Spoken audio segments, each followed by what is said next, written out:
If I said to you the word adventure, what do you think of? Extraordinary, daring, unpredictable? Africa. So when I was given the opportunity to spend 2 weeks touring one of Africa's most incredible countries, there could only be one answer. There would be lions, elephants, vast landscapes and amazing sunsets. We would meet some of the most inspiring people whose work continues to transform our view of conservation. And we'd make so many memories that will impact our lives for years to come. This is truly the adventure of a lifetime. This is Namibia.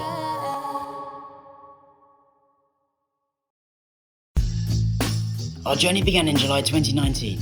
A group of 12 students along with the beloved Mr. Burridge and Mrs. Black set off on a 2-week trip to Namibia, beginning in its capital city, Windhoek. After an 11-hour flight to Johannesburg and 2-hour flight to the capital, we met with Peter, our tour leader, and it was clear to see the passion and love that he has for his job.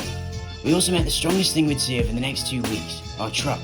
Its soft suspension and, of course, our driver, Zed, made the trip feel like we were in a limousine. Well, nearly. We spent our first night at a lodge just outside Windhoek. While we were all exhausted from the travel, this trip was just getting started.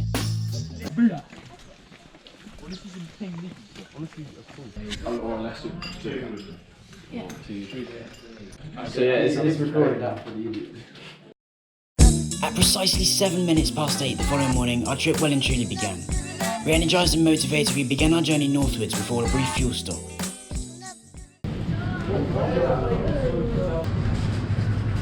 Looking very jolly today, Rafe. I am. I'm actually in a properly good mood. You look snappy.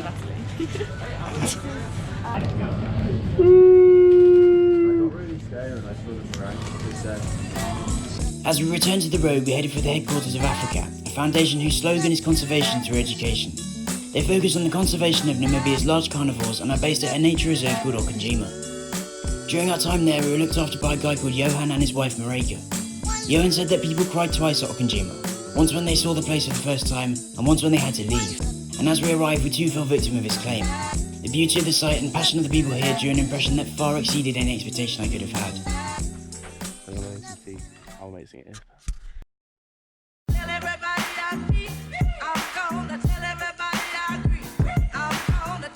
Our first excursion was a trip to the education centre, where we saw for ourselves the brutal instruments used to bring down mammals. It was surely one of the most saddening moments of the trip, but also highlighted the importance of the work being done here.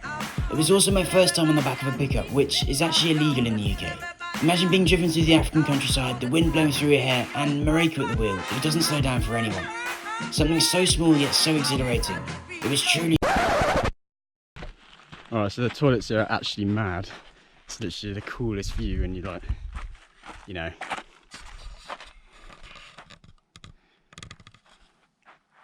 Alright, bro.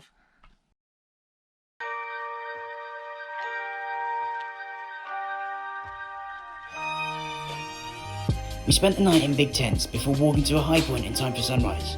Following Marika's amazing breakfast, our first full day was spent as a game drive around the reserve. Now, the GoPro that I filmed this on doesn't come with zoom, so instead I aligned the camera on my phone with the lens of my binoculars. Among others, we saw springbok, kudu, zebra, impala and oryx. Oh, and some beautiful Namibian birds. But the highlight was no doubt the leopard that we tracked in the afternoon. Despite being incredibly well camouflaged, even I managed to spot it. Just found a leopard. Maybe a few months, but they look two. Mother, cub. Not one, two. Two, absolutely. He's got 2 cubs.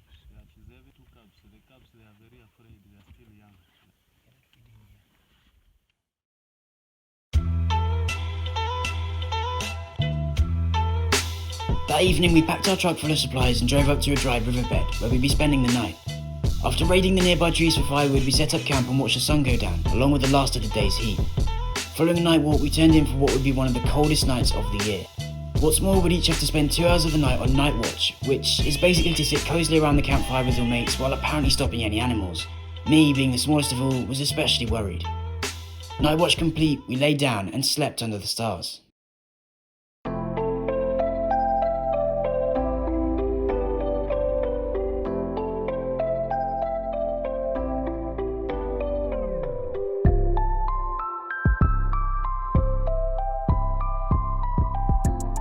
The following morning we were awoken by the calls of hyena and some really numb feet. After packing away our kit, we spent the rest of our time at Okajima on game drives where we saw warthog, hartebeest and giraffe. Johan also took us to a protected site where we could see cheetahs and lions up close, And, well, I think the pictures speak for themselves. Doesn't mean they all bad. And it's good teaching tools. Good teaching tools. She's really acting up with you guys this morning.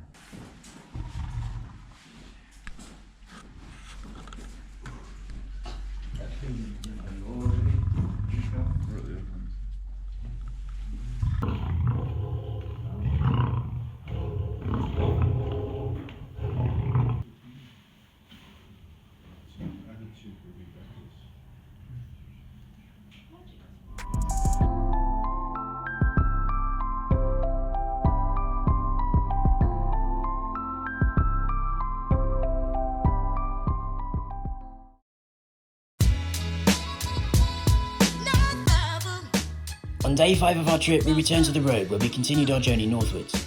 Our destination, Okukuyo in Etosha National Park. This city was built on rock and roll. PG Dogs vlog. say when they sneeze. With our truck equipped with tents, we settled down in the camping area following a long day of travel. After the sunset over dinner, we found ourselves desperately trying to stay awake at the waterhole where we saw a white rhino and giraffe before eventually calling it a day. We spent most of our time at Okukuyo on game drives. As a general rule, finding a waterhole would often lead to finding animals. And within the few minutes that we spent at each one, the scene would continuously transform with groups of animals arriving and leaving as they pleased. As the truck stopped, I'd scum off my binoculars, focus them by and dash to align the camera of my phone with the lens. Here's some of my best shots.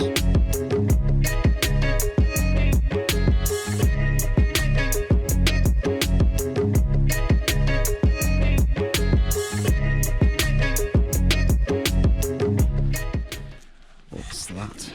It's a lion. A lion? That is a lion.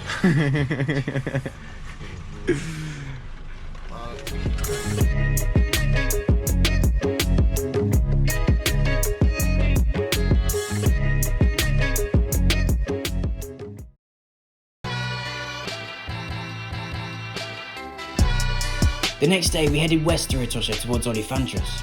En route, the road surface deteriorated from uneven to non-existent. Fortunately, this was rectified when we realised that Zed was in control of our stereo.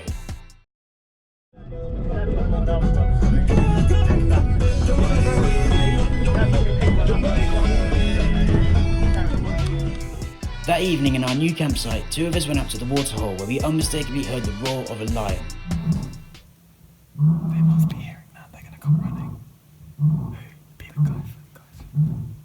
Did you see it? No. What? You didn't even see it here. I couldn't.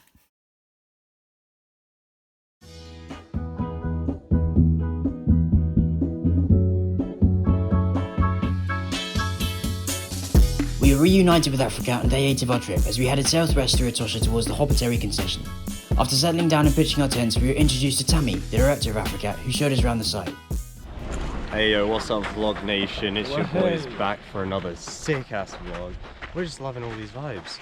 Isn't that right, Bobby? That is right. Are you all dressed up? Yes. Beautiful shirt. No, I want to.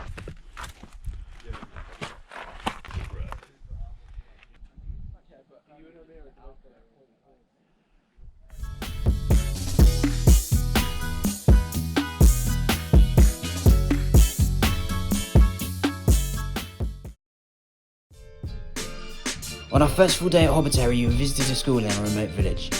Tammy told us of how the school used to be made up of one large tent for grades 1 to 3. I remember her saying that if someone told a joke in one of the classes, then kids across the whole tent would start laughing. Africat has since brought in materials from 600 kilometers away to build 2 classrooms made from shipping containers. During our visit, we helped build the playground and also joined in a few games with the children to teach them about conservation. As we arrived, the children sang us a song they had prepared. It was incredible to witness their joy and excitement of meeting us and playing games together. But it was also amazing to see the impact of the work being done here.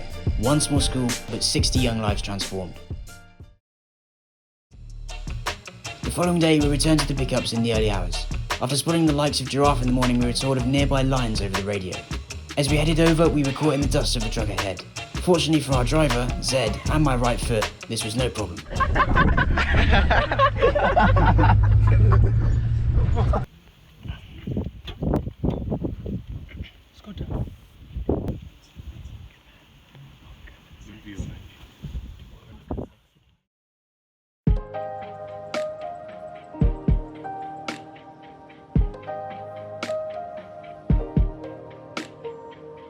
In the evening we visited a local farmer. In this really dry year for Namibia, the cattle have become weak and easy targets for lions. Unfortunately, many farmers have responded by eliminating them. Africat works with farmers to help conserve lions as well as hyena. They've installed lion guards and affordable solar-powered flashlights, which both deter predators in the dark. I was staggered to see the direct impact of a seemingly small initiative on lion conservation, but limited funding for organisations such as Africat could prolong it reaching its true potential.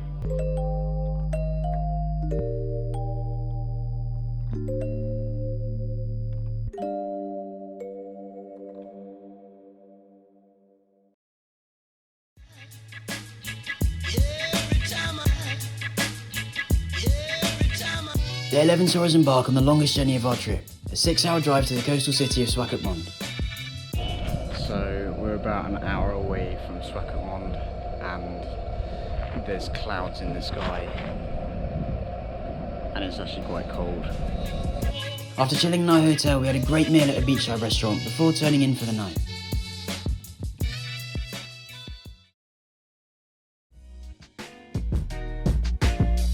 After an early start, we spent our final morning by the coast in Walvis Bay, where we went sea kayaking. En route we saw both greater and lesser flamingos, but most common were undoubtedly the Cape Fur seals. As we pulled up on the beach, we were welcomed by their calls. But we also saw something far less welcoming, a seal stuck in a piece of plastic. Fortunately on this occasion, our tour guide was able to rescue it.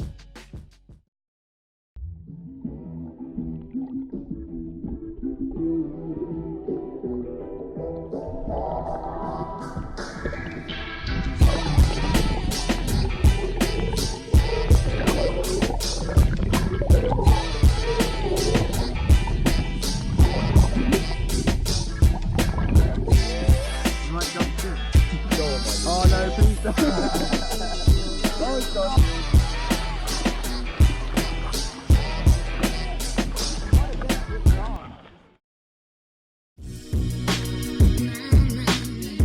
In the afternoon, we made our way to Gobabeb, a research centre around 50 kilometres inland in the Namib Desert. After settling down, we were looked after by a guy called Greg who gave us a tour of the site. On a night walk, we saw scorpions illuminated by UV light and a gecko. But for me, the most impressive thing was the true silence. Away from the chaos of urbanisation, there were no cars, no aeroplanes, no background noise whatsoever. As I looked up, it was the same story, a void of darkness scattered only with the stars of the night sky.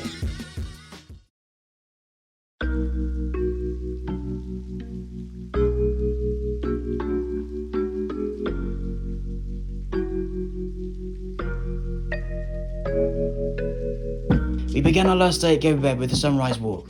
In the bitter conditions of the early morning, we were given a brief tour of the sand dunes, including some oryx footprints. In the afternoon, we visited the gravel plains to the north of the Namib, two completely different ecosystems that meet at Gobabeb.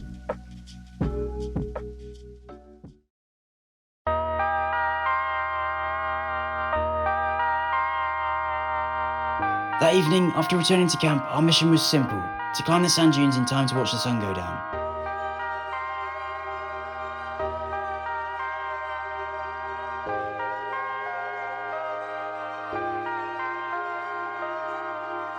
With the sunset and winds picking up, it was time to return to camp.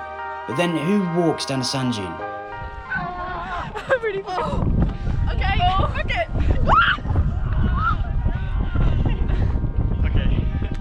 It was at this moment that I too submitted to the idea of rolling down. I let myself fall onto the cool, silky sand, allowing gravity to take its natural course. With each roll came a surge of excitement, eventually coming to a halt at the base of the dune. As I looked up, my head still spinning, I feel for my right pocket, and find it empty except for a heap of sand. In disbelief, I announced to the group that I'd buried my phone in a sand dune. Everything slows down. The 1,500 photos that I'd taken rushed through my head. All the incredible stories that I'd noted down from Okanjima, Etosha, Hoboteri. And that I'd have nothing to show for this trip. No photos and no movie, which I'd been planning from day one. As my teacher hails no one would find my phone in a million years, I'd begin to come to terms with what had happened. And I realised that no matter how many photos you take, or how amazing a movie you can make, you can't keep everything with you forever. Except for your experiences. No matter where I am, I'll remember this trip forever. Seeing all those animals up close, meeting so many incredible people, and being educated on a topic that I keep finding myself return to. But I also saw that no matter what anyone says, anything is possible if you put your mind to it. And as I look up to show myself, I see my friend Tom clutching my phone. Having been given the opportunity to share my story, I can only hope I've done it justice. That evening we each shared our highlights as we sat around the campfire for one last time. On our final day we travelled back to Windhoek where we chilled by the pool before going out to a restaurant in the evening.